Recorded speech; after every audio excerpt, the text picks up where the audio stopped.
coalition should be through the United Nations and include all the Arab nations other than ISIS. You know.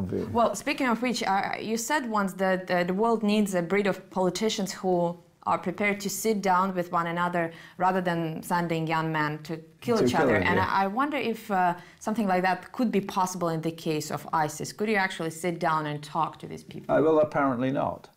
I mean, the big problem, as I mentioned before, is that when you conflate such things as dogma and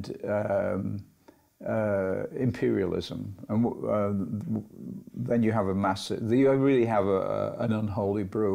What we had in the 20th century was the conflation of Nazi dogma with German imperialism.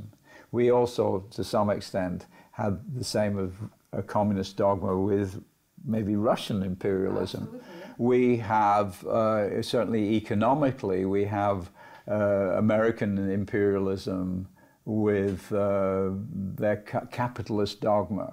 What we see in ISIS is the conflation of Islamic dogma with Arab imperialism.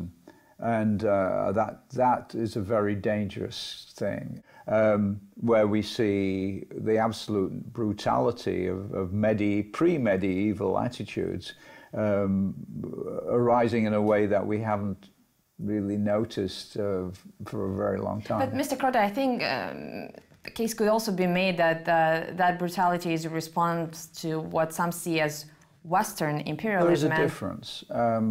The difference is that brutality is inflicted on civilians. What the European or Western attitude is a war between people who are fighters. The brutality of beheading and things of this nature. But it's isn't it just cultural difference in the way of killing people? Yeah, because well, it's a cultural difference which is leaked in from the 7th century, and is continued within this this group of people, and that is something that quite abhorrent in the 21st century. Mr. Kroto, we have to take a very short break, but when we come back, given the number